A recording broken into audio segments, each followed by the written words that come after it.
నమస్తే, welcome to Suman TV. నేను మీ లక్ష్మి. సాధారణంగా సముద్ర అధ్యయనం అనేది వెరీ ఇంట్రెస్టింగ్ టాపిక్. ఎందుకంటే రకరకాల కోణాల్లో జరిగే అధ్యయనాలు ఆసక్తికరమైన అంశాలను మనకు తెలియజేస్తూ ఉంటాయి. గ్లోబల్ టెంపరేచర్స్ పెరిగిపోతున్నాయి, అదేమో మానవ తప్పిదం.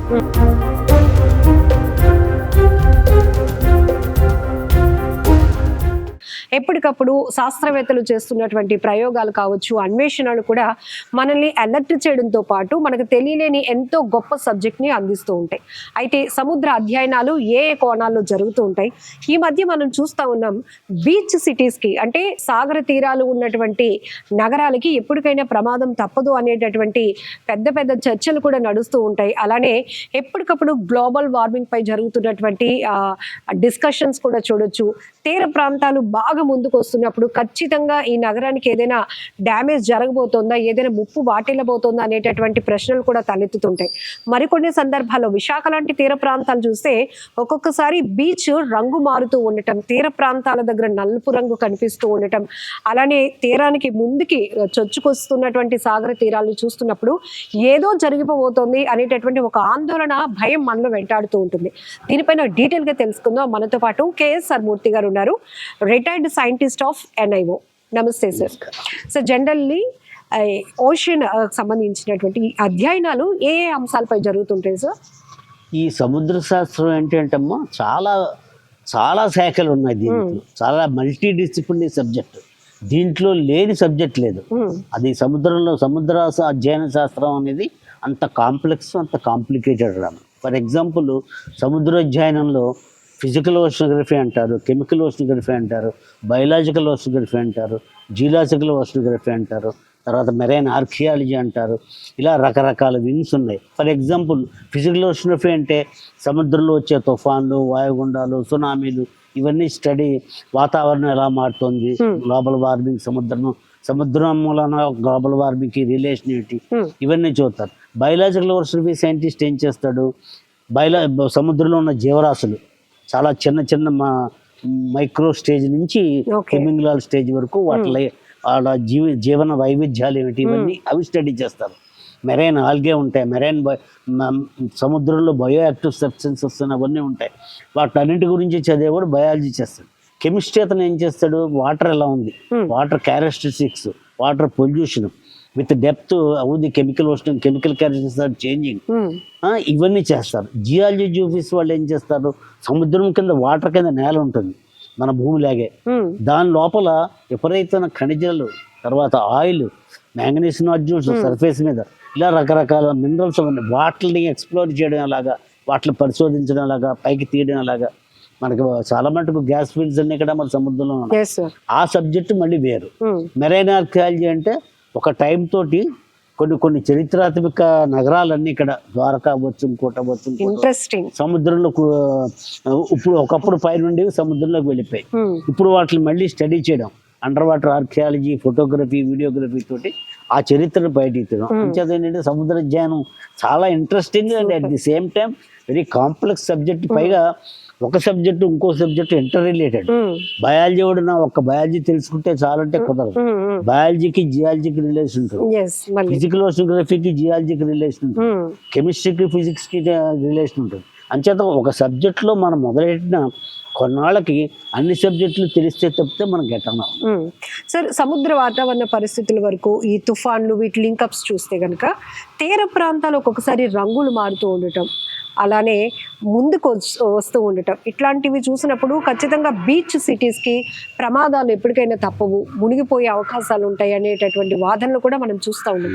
ఏంటి సార్ ఫ్యాక్ట్స్ దీంట్లో? ఏంటంటే సముద్రంలో మీరు రంగులు మారుతున్నాయంటారు. ఏంటంటే ఒకప్పుడు బీచ్ మీద నల్లటి తెట్లా కనపడుతుంది, మీ ఆర్కే బీచ్ దగ్గర, అక్కడ దగ్గర.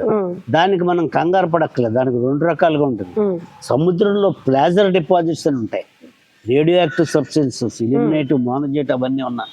అవన్నీ భూమి మీద కోస్ట్ మీద కొట్టుకొచ్చినప్పుడు ఆ తెట్టు కింద ఫార్మ్ ఇలాగా బయో యాక్టివ్ కాదు, ఇలాగ రేడియో యాక్టివ్ సబ్స్టెన్సెస్ ఉన్న బీచ్ ప్లాజర్స్ మనకి కొన్ని చోట్ల ఉన్నాయి.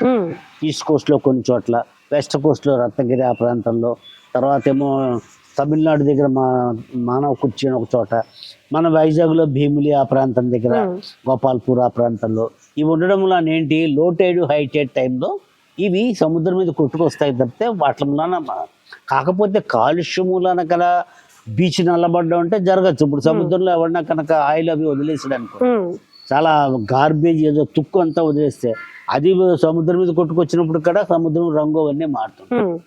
అంచేత కాలుష్యములను వచ్చేది పక్కన పెడితే నల్లగా ఉన్నదంతా డేంజరస్ అని మనం అనుకోవడానికి, అది పొల్యూషన్ అనుకోవడానికి వీలు.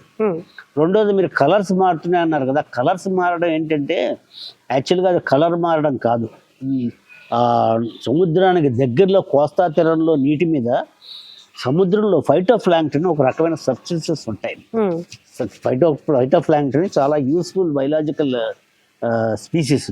వాటికి ఏంటంటే ఒక రకమైన సన్లైట్ రిఫ్లెక్ట్ చేసే కలర్ ఉంటుంది, అదొక ప్రాపర్టీ ఉంటుంది. ఆ ప్రాపర్టీలో కొన్ని కలర్స్ సముద్రం నీరు సన్లైట్ పడినప్పుడు కొన్ని కలర్స్ అబ్జర్వ్ చేసేసుకుంటుంది, కానీ సముద్రపు నీరు కొన్ని కలర్స్ అలా ఉండిపోతాయి. ఫర్ ఎగ్జాంపుల్ బ్లూ కలర్, ఆ బిబ్గయార్ అన్న దాంట్లో కొన్ని కలర్స్ ఏంటంటే అవి మనకి రిఫ్లెక్ట్ అయ్యి రంగులు మారుతున్నట్టు అనిపిస్తుంది. ఇక్కడ మళ్ళీ రెండు రకాలుగా ఉంటుంది. ఇది సైంటిఫిక్ గా వచ్చే కలర్ చేంజ్ దానికి మనం భయపడక్కర్. పొల్యూషన్ మూలాన్ని కూడా కలర్ చేంజ్ అవుతాయి. ఏ సముద్రంలో రసాయన పరిశ్రమ ఆ చుట్టుపక్కల ఉందనుకోండి, వాడు పొల్యూటెంట్ ట్రీట్ చేయకుండా పొల్యూటెంట్ లోపల వదిలేస్తే అది ఆయిల్ పొల్యూషన్ ఉందనుకోండి, ఆయిల్ తట్టు ఉందనుకోండి, అటువంటివి కూడా వస్తుంటాయి. అంటే రెండు రకాలుగానే ఉంటాయి. ఇటువంటివి జరిగినప్పుడు ఏంటంటే ఎక్కడన్నా ఆ ఫినామినా కనపడితే మా సైంటిస్ట్ అక్కడికి వెళ్ళి డేటా కలెక్ట్ చేసి ఇది నిజమైందా, మనకు ప్రమాదం లేనిదా, ప్రమాదం ఉన్నదా, ప్రమాదం ఉన్నదైతే ఆ ఇండస్ట్రీకి ఏదో యాక్షన్ తీసుకోమనడం చేస్తుంటాం. సార్, సముద్ర తీర ప్రాంతాల పొడవు పెరిగింది ఎందుకు? పొడవు పెరగడం అంటే సముద్ర తీరం సడన్ గా పొడవు పెరిగిపోదు. అది దాని సింపుల్ రీజన్ ఏంటంటే ఒకప్పుడు మన నావిగేషన్ సిస్టమ్ కానీ మన మెజరింగ్ సిస్టమ్ కానీ నేను 73లో ఉద్యోగంలో జాయిన్ అయినప్పుడు కూడా థియోడ్లైట్లని, సెక్స్టెంట్లని చాలా రిమోట్, ఇప్పుడైతే అవి అవుట్డేటెడ్ ఎక్విప్మెంట్. ఆ ఎక్విప్మెంట్తో ల్యాండ్ మెజర్మెంట్స్ కానీ సర్వే మెజర్మెంట్స్ కానీ, ఇప్పుడు ఇదివరకు విమానంలో వెళ్తుంటే ఏ ఏరియా మీద వెళ్తుంటే ఆ ఏరియా మ్యాప్ పెట్టుకుని ఆ పైలట్ దాని మీద గుర్తు పెట్టుకుని మేము సర్వేలు చేసినప్పుడు పైలట్ గుర్తు ఇక్కడికి వచ్చినప్పుడు కోట దాటాను, ఈ అడవి దాటాను, అలా ఒక మ్యాప్ పక్కన పెట్టుకుని ఫ్లై చేసిన రోజులు కూడా సర్వేలు ఉన్నాయి. కానీ ఇప్పుడు టెక్నాలజీ పెరిగిపోయింది. గ్లోబల్ పొజిషన్ నావిగేషన్ సిస్టమ్ ఒక మైక్రో సెంటీమీటర్ మిల్లీమీటర్ లెవెల్లో కూడా మెజర్మెంట్ చేసే టెక్నాలజీ వచ్చింది. ఆ టెక్నాలజీ రావడం వల్ల ఏమైంది, ఇది వరకు మనం మెజర్ చేసిన కోస్ట్ లైన్ అంతా తప్పు. కోస్ట్ లైన్ ఇలా నేను 2 పాయింట్ల మధ్య స్ట్రేట్ గా మెజర్ చేస్తాను అనుకోండి, 10 అడుగులే వస్తుంది. కానీ దానికి కోస్ట్ ఇలా మెలికలు తిరిగింది అనుకోండి, ప్రతి పాయింట్ దగ్గర నేను మెజర్ చేసే టెక్నాలజీ ఇప్పుడు వచ్చింది. ఆ టెక్నాలజీ పెరగడం వల్ల కోస్ట్ లైన్ పెరిగింది. అంతేగాని అదేదో ఇదేం కాదు, కోస్ట్ సడన్ గా సాగిపోవడం అటువంటివి కాదు. సార్, మీరు ఇందాక చెప్పినట్టు సముద్రంలో ఉన్నటువంటి ఖనిజాల పైన కూడా విపరీతమైన అధ్యయనాలు జరుగుతున్నాయి. గోల్డ్ మైన్స్ కూడా ఉన్నాయి అన్నట్టు. అవి గనక వెలికి తీస్తే అప్పుడు బంగారం మనకు అందుబాటులో వస్తుంది అనేటటువంటి ఆలోచన, చర్చలు కూడా నడుస్తున్నాయి. ఏంటి సార్ ఇంట్రెస్టింగ్ అది ఇంత ప్రాక్టికల్ కాదమ్మా. ఎందుకంటే సముద్రంలో కనిపించే గోల్డ్ సాధ్యమైనంత వరకు 2 రకాలు దొరుకుతుంది. హైడ్రోథర్మల్ వెంట్స్ అని ఉంటాయి. అంటే సముద్రంలో బాగా డీప్ లో పైనుంచి కింద నుంచి మ్యాగ్మా వచ్చి అగ్నిగుండాలు ఉంటాయి అక్కడ. అటువంటి హైడ్రోథర్మల్ వెంట్స్ దగ్గర కానీ కొన్ని మిడిషానిక్ రిడ్జెస్ దగ్గర కానీ అటువంటి చోట్ల గోల్డే కాదు రకరకాల ఖనిజాలు దొరుకుతాయి.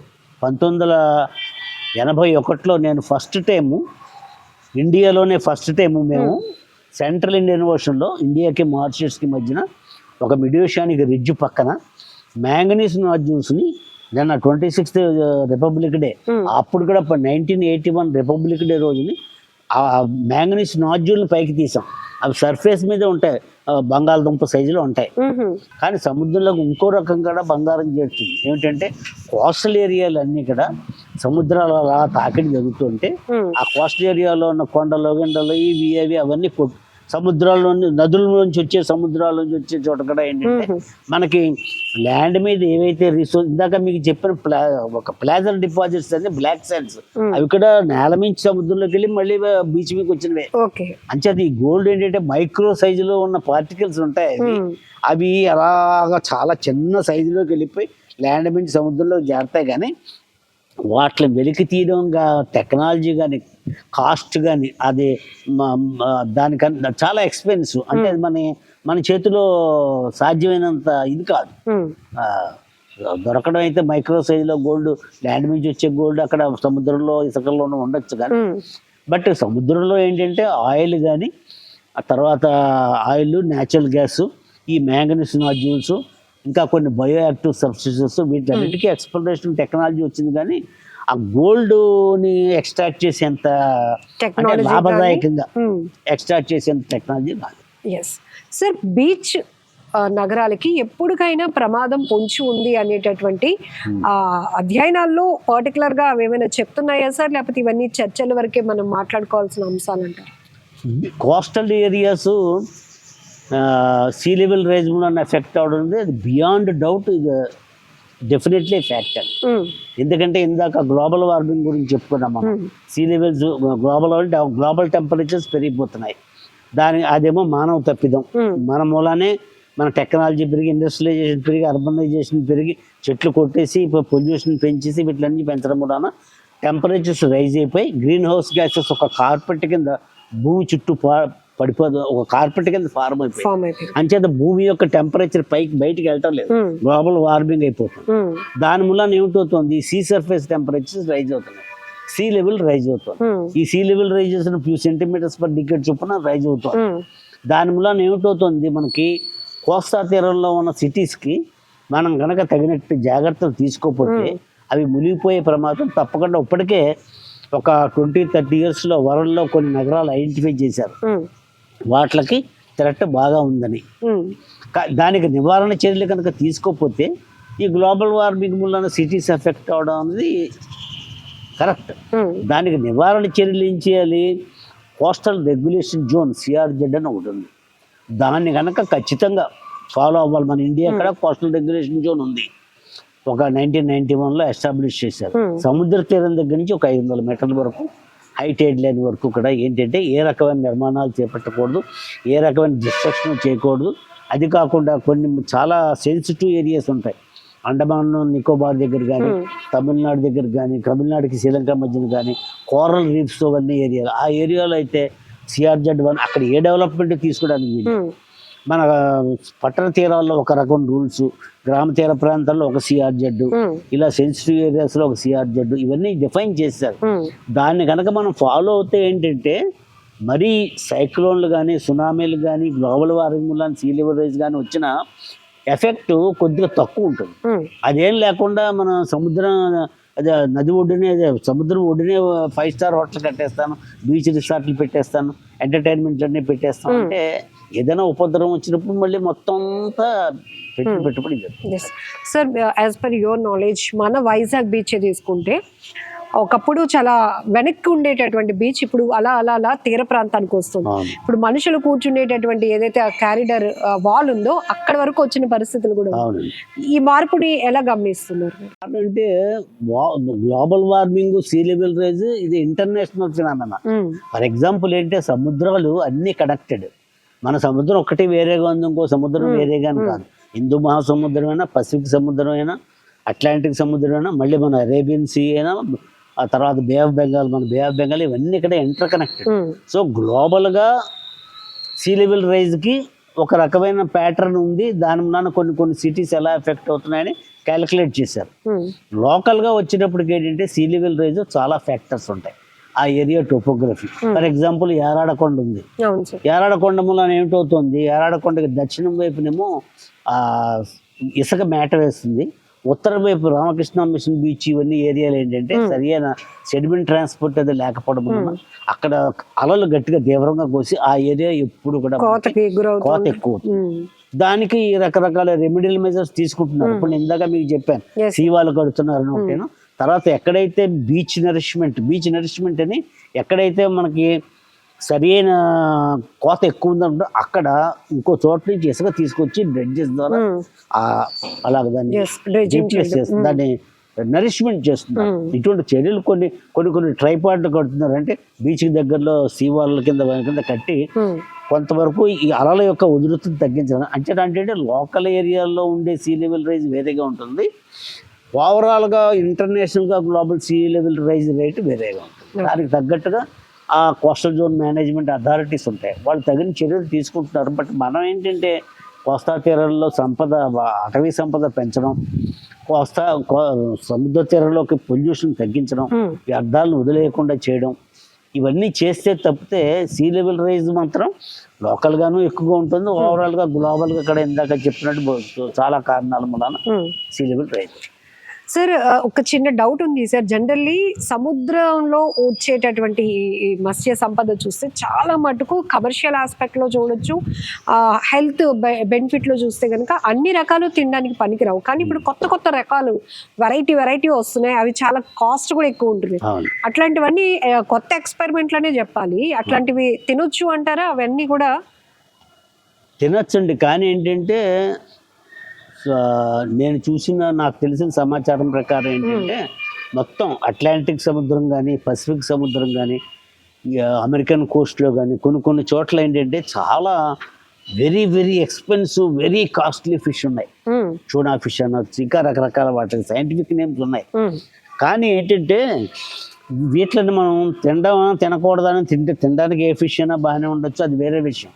కానీ ఇవి ఎండేంజర్డ్ స్పీసీస్.